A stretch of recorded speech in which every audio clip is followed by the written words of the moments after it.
22 for self-defense, is that something that you should use? And what I want to do today is discuss my opinion on whether you should use 22 for self-defense or not. And there's a lot of debate on whether you should use it or whether you should not. There's a lot of points to be made whether you should be using 22 for self-defense or not. So I'm going to go through some of my ideas on this and try to be as logical as possible here with this. And I'm going to compare it to 380 auto and 38 special, because those are pretty much what I would consider your best low recoil options for self-defense and stuff like that. So I am going to do some practical accuracy type drills here. And here's our center mass, here's our headshot area, and I'm just going to do from like 5 yards to see, you know, how they really stack up, see if some of these points are valid. And I'll talk about some of these points a little bit more here in a minute. And I'm going to run some ballistic tests here. I'm not going to use denim. I'm not going to use MDF. I'm just going to do some straight clear ballistic shots with some various rounds of ammunition. Let me explain some of this ammo here. PDX-1 for our 380 here, just what I happen to have lying around. Our 38 special, our plus P critical defense, that's something that I would definitely carry. And some various rounds of ammunition and 22. And a lot of this was provided by Dan the Wolfman here. I have some Remington and Federal lead around those 40 grain, some 36 grain Federal and Winchester hollow points. So let me talk a little bit more about this subject, and we'll do our shooting and ballistic test. So to get out of the way, the most cringy thing people talk about, it's stopping power. And there's different stopping power between these cartridges here. And a lot of people don't like that term because they equate it to when people started using the term knockdown power, which it basically meant the same thing. And people say, well, it's not legit, it's not going to knock anybody down, but it is actually a legitimate thing. You know, stopping power is the ability to stop an attack or stop the motion that the person is doing at a certain time. And different cartridges have averages of real world numbers of, you know, what the percentages are to stop that attack. So let's say somebody has a motion, they're coming down swinging some sort of weapon, and somebody was shot with a 22. Overall average 22 long rifle, you're looking at about 25% chance that that's going to stop somebody from doing that. So 3/4 of the time that they're shot, they're still going to come through with it. And if you look at something like a 357 Magnum that has 96% one-shot stop, if somebody's coming through with something and they're hit with that one shot, they have a 96% chance they're done. They're not going to continue that attack. It doesn't mean killing power. It doesn't mean it's going to knock them over. It just simply means what are the chances to stop someone. So with 22 long rifle, we're looking at about 25%. And with 380 and 38 special, and this is going by the Chuck Hawk's data with compiled data, you're looking at maybe somewhere around 60% with our 380, maybe 75% with our 38 special. If you look at Greg Elifrit's stats, what you're looking at is more like 31% with our 22 and 44% with our 380, 39% with our 38 special. And you know, some of those numbers are kind of hard to figure out where they come from, but that's just some of the rundowns of the numbers. Another thing that a lot of people get wrong, and they just have this misconception, they say, well, 22 is the most deadly round out there. And there's two things with that. One, deadliness is not stopping power. Deadliness just simply means that it can very much kill somebody. And the other thing about that is most of that is suicides with weapons of opportunity. You know, everybody has a 22 in their closet. So it's like, yeah, it's the most deadly, but that has nothing to do with stopping power. It has nothing to do with self-defense. So that's a little bit out there when you look at numbers like that. Now, one thing we do have to keep in mind is that lethality with handguns. One shot is generally only 20% lethal, but 2 shots is generally 80% lethal. So what you're looking at there is, well, you are going to have to fire multiple shots with a 22 to stop somebody if you look at the stopping power numbers. So there is a higher chance that somebody is going to die from being shot like 7 times with a 22 versus if they stop with 1 shot with a 357 Magnum, you know, it has stopping power, but not necessarily killing power. Another thing people might talk about, well, I can make a headshot with 22 and I can't make that with a 38 or a 380. I can just pop it up and make multiple shots. And that's something I want to look at with my practical shooting here and see if I can do any different between 380 and 38 special and 22. Another thing is deterrence. You know, like if you fire a shot or if you have a gun at all, that's better than having nothing. And that is something to keep in mind when we're talking about personal protection. Like if you have this 22 here, by the way, this is unloaded, you know, pulling it out and aiming at somebody is probably going to deter an attack 9 times out of 10, as we're just going like this, maybe not. And also, you start shooting, you know, gunshots are loud, they're going to make some noise, and that's another thing I want to kind of talk about here. A lot of people say 22 is not very loud, therefore it's not going to hurt my ears when I shoot. As much as I don't want to do this test, I am going to fire a couple shots with 22 with no ear protection, 38 and 380 with no ear protection, just kind of see how it sounds to me.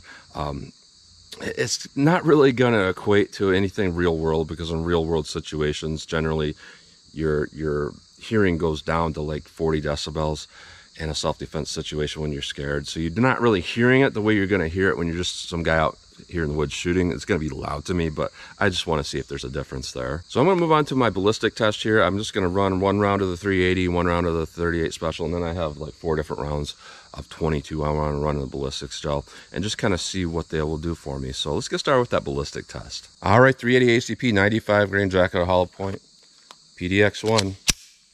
See how our 380 will do. All right, now let's throw our critical defense 38 special in there. This is one of the best rounds for the 38 special. Let's see how this will do. Let's go take a look at that.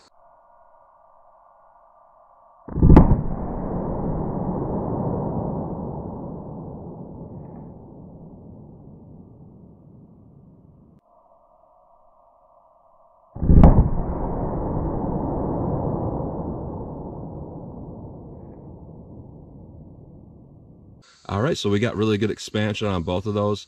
Now our 380 only penetrated to about 9.5 inches. So, you know, we wanted a little bit more penetration than that typically, but it did expand really well. With our 38 special, we got just barely touching 12 inches. That's barely our minimum there. And it looks like we got some expansion. It's not as big as the 380, so that kind of explains that. And by the way, I didn't chronograph these rounds because, generally speaking, any 380 out of a pocket pistol is generally always right at about 150 foot-pounds energy. And just about every 38 special, whether it be standard pressure or plus P from your off-the-shelf ammo, is anywhere between 200 and 225 foot-pounds energy from a 2-inch barrel. So there's not a whole lot different there. And with our 22, what we're looking at is generally most of them are right there at about 60 to 80 foot-pounds energy. So I'm not even going to run these in the chronograph because we don't need to. So let me run those 22s now.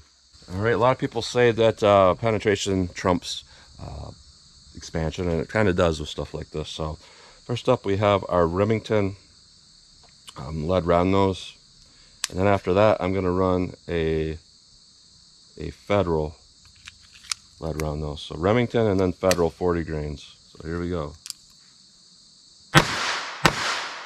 All right, now next up is going to be our Federal hollow point, and then our Winchester hollow point. Let's go take a look.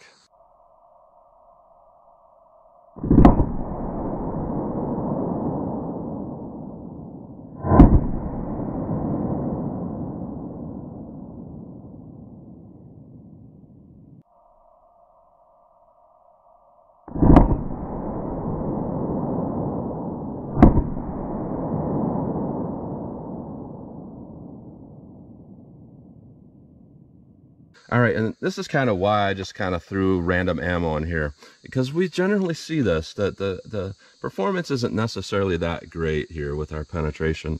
What we're looking at here is basically up here, that's our deepest penetrating, and probably the most deformation is actually our Winchester there. That's about 9 inches, our Winchester hollow point. And behind that, it looks like we just have one of those lead round nose ones, about 8.5.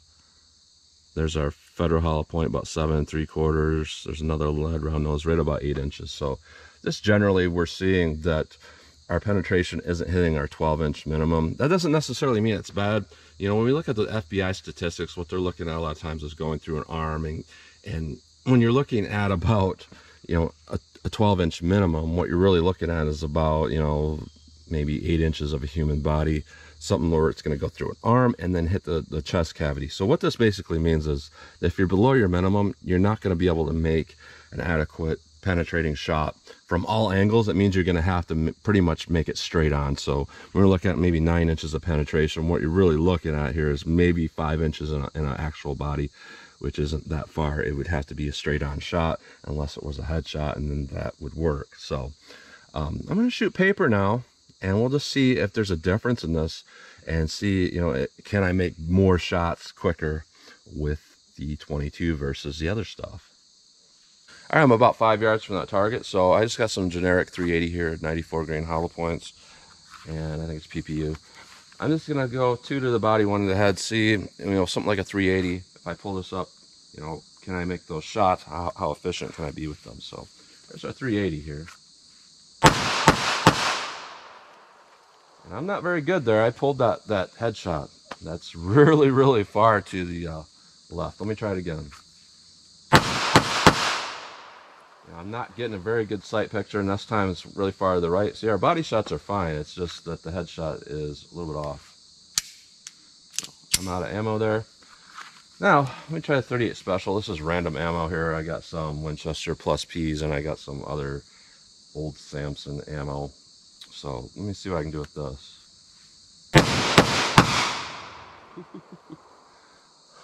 A lot more powerful ammo. So I would say that the 38 probably did a little bit better for me. That was loud though.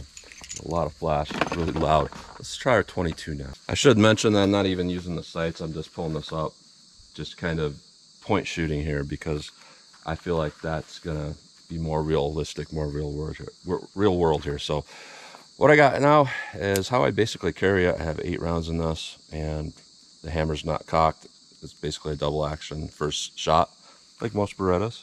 So I can do with this.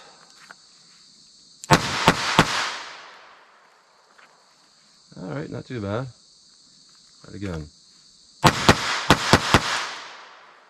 So I went for multiple headshots there because I felt like I pulled it off, and legitimately it does look like it is a little bit easier to do something like that. So let me run that one more time. All right, so now what I want to do is just aim at the upper target here, get a little bit better sight picture, and just pop them off and see if there's a difference in our follow-up shots of how they're going to just stay on paper. So here's our 38 Special.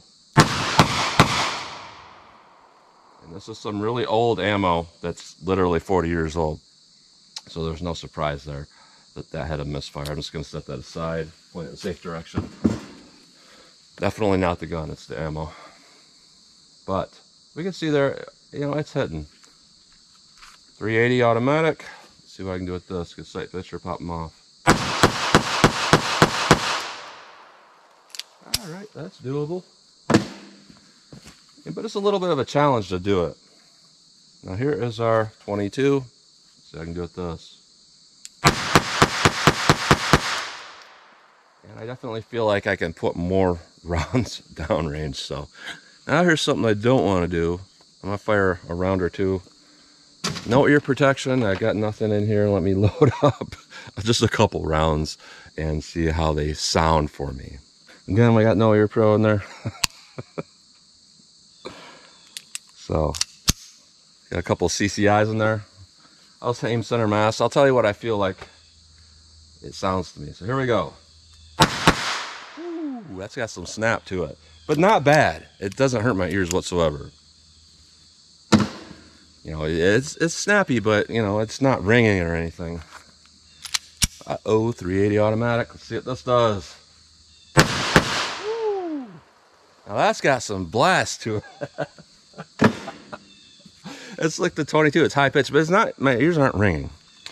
So last up, I just have some Remington semi-jacket hollow point 110 grains, 38 Special. See what we get. That's by far louder, but again, that's not bad, to be honest. My ears are not ringing.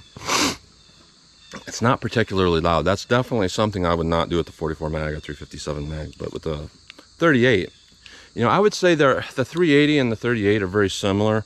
Like, let's just say the 22 has a certain sound. The 380 is probably twice as loud. I mean, not in actual decibels, but it just sounded twice as loud to me. As where the 38 above the 380 felt about maybe 10% more loud, but my ears are not hurting, they're not ringing, anything like that. So this is verifiable that if you had to use these on self-defense, it's not particularly loud unless you're inside or something like that. But overall, I'm going to say that some of the points made about the 22 for self-defense are valid, but I just don't think they're valid enough, because I'm still able to hit what I was aiming at with the 380 and the 38 special. I didn't really have a huge problem with it.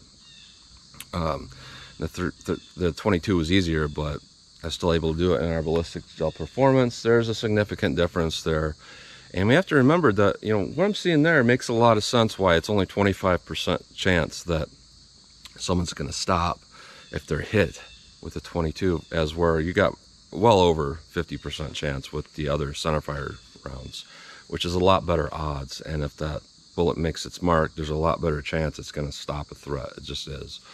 But that being said, you know, probably 90% of your self-defense situations, I can't confirm that number, just end by the gun coming out, and potentially end by just shots being fired because they are loud. So I can't really discredit it and say that that's a bad idea to use a 22 for self-defense. What I can say is, if a situation arose where somebody was shooting at me and it was very important that I stop the threat immediately, I'd probably rather have center fire of like a 380 or 38 special over a 22. That's not to say that I couldn't necessarily stop the threat, because we did see that I could place more shots in a smaller area quicker with the 22 versus the other stuff. So it's kind of debatable. There's still not really an answered question here, but it is something to ponder and think about. So that's what you get today. So as always, comment, share, and like, and thanks for watching.